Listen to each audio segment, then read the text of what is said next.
How do you feel, man? First day, new faces, second year.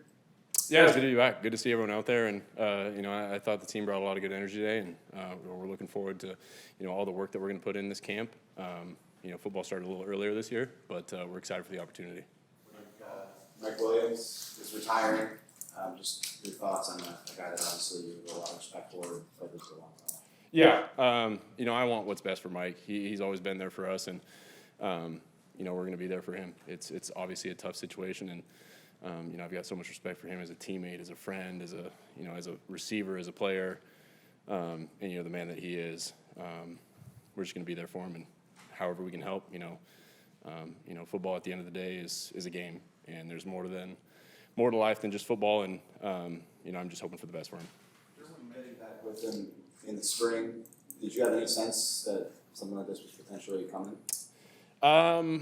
I don't know. I think that's always a tough situation. Mike has always done such a great job of just showing up and working, and he's been an excellent leader, a teammate, and everyone's dealing with their own stuff, and he just showed up and worked, and that's what we appreciated and loved most about him, and definitely going to miss him. It's tough to replace a guy like that, but it's always the next man up, and you got to find a way to make it work. What's going to be the one play that stands out that you remember with Mike? A ton. There's too many to pick one. His one-handed catch against the Rams. Some of those back shoulder touchdowns that he just miraculously comes down with. There are not too many guys like Mike, and we're definitely going to miss him. You guys made a point of emphasis, kind of upgrade the receiver spot. Like, how big of a blow is it to lose Mike Williams during time like that? Yeah, it's always tough. Like I said, you can't really replace a guy like that. But thankfully, we've got a receiver room that continue to push each other. They compete. And they want to be the best, and thankfully we've got a lot of guys in that room that are going to go make plays, and we've seen it last year and the years before. It's a veteran group, and I'm excited for the opportunity with these guys. What does it mean to you early in your career? Somebody you could go to and rely on. How helpful was he early on in your career? Mike, yeah, huge. Those 50-50 balls weren't really 50-50. He'd come down with them, and he's a guy that was just always a red zone threat and someone that you had to cover, and sometimes you had to double him, and even then, he'd find a way to come down with the ball. So to have a guy like that is only going to make your team better. Mike, what do you remember about that Week 18 Raiders game? You guys came all the way back, obviously ended up losing in overtime. He was injured, he was battling through that knee issue. Just what do you remember about that game and what he showed you? Yeah, just a fighter. How many fourth down conversions that he came up with. I think on that last drive it might have been 3 or 4. And kind of like we just talked about, he's a guy that you had to find out there. He's going to make a play, and when everything mattered the most, he was going to show up. And that's what I'm going to remember most about him. It was an honor to play alongside him, to throw him the ball, and definitely heartbreaking, tough news to hear about. But we got his back no matter what. Justin, what does it feel like waking up on day one of training camp for you? It's exciting. It's always a great opportunity to be here with all the teammates, and the quarterbacks. We've been here with the rookies, and this is our technically 4th day, but it's been fun. It's good to be back, and like I said, I think everyone's really excited for the work that we're going to put in this camp, especially with OTAs and how everything went. Looking to build off of that momentum. And then Jim didn't want to use the word comfortable, but he said it's like a confidence when you go into year 2 with the same coach and the routines and what to expect. How would you describe this year 2 with the same coaching staff? Yeah, I think it's important because having a year with Coach Roman and understanding what he wants from the offense. I'm not just trying to figure out what we're doing now. It's how do I, be the intermediate between him and the offense, and how do I run the show the way that he sees the ball being distributed, and with the run game, protections, everything that goes with it.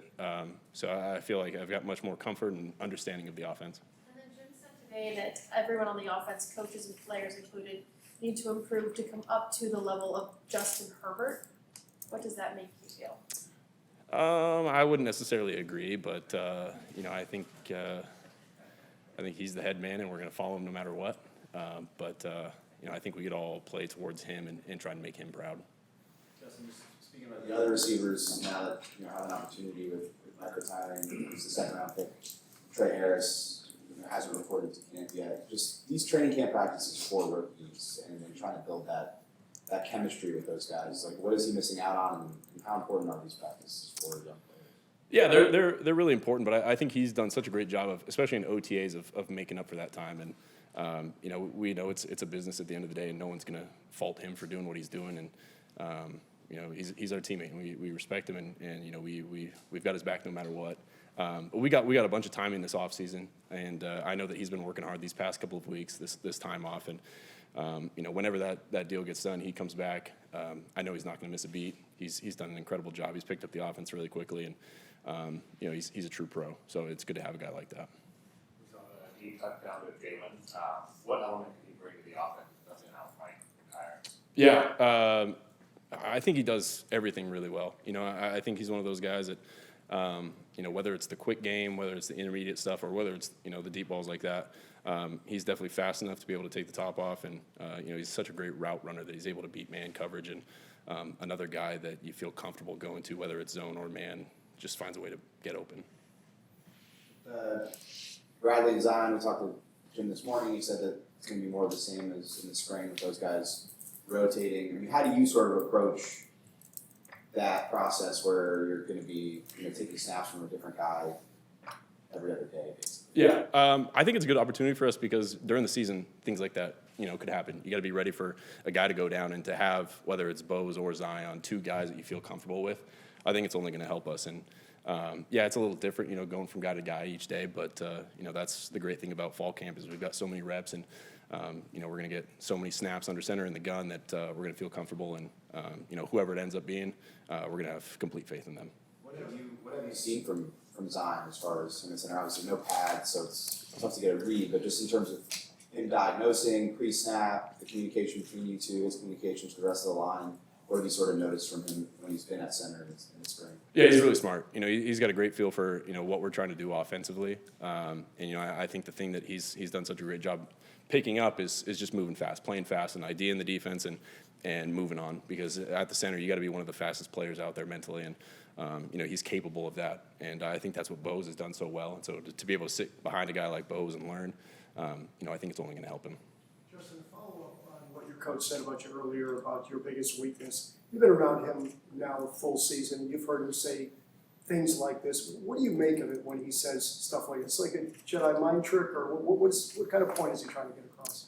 My mindset is just to be the best quarterback that I can be. To attack every day, and just get better every day, and be the quarterback and the leader and the teammate that the team needs from me. And that's my responsibility. And it's great to have a coach that believes in me like that. It definitely doesn't hurt. I want to make him proud. We know how special of a coach he is, and the way he infects everyone on this team. We got a lot of respect for him, and we'd love to play for him. So it's cool to hear, but at the same time, I got a job to do, and I got to focus on that.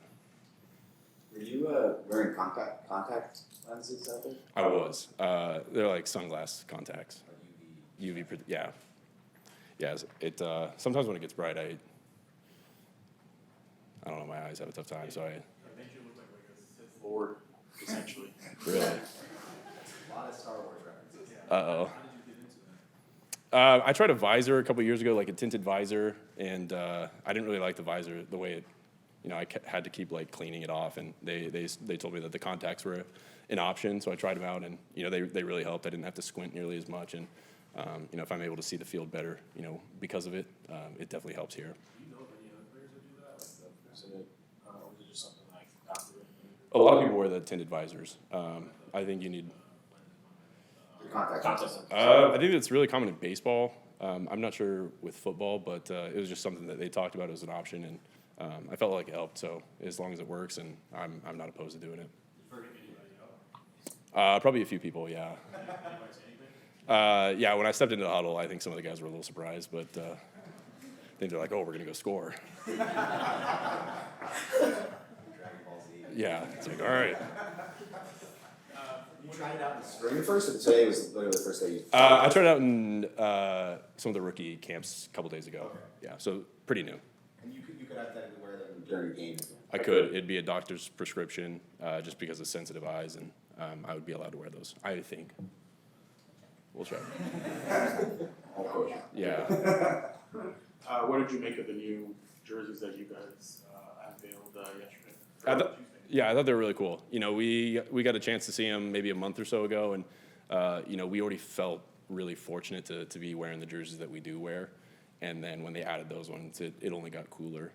So I think it's really cool for us. And another one of those things that sometimes you take for granted, and you know, we're so thankful for what the Chargers do for us and provide us, and you know, it doesn't hurt to look good on game day, I guess. Do you have a favorite? Hmm? Do you have a favorite? I think the Navy ones were really cool. I think I kind of grew up watching those ones, and you know, those got a special place in my heart. For Rashawn to be here in practice today, while he's going through this contract negotiation, what does that mean to you? What does it mean to the team?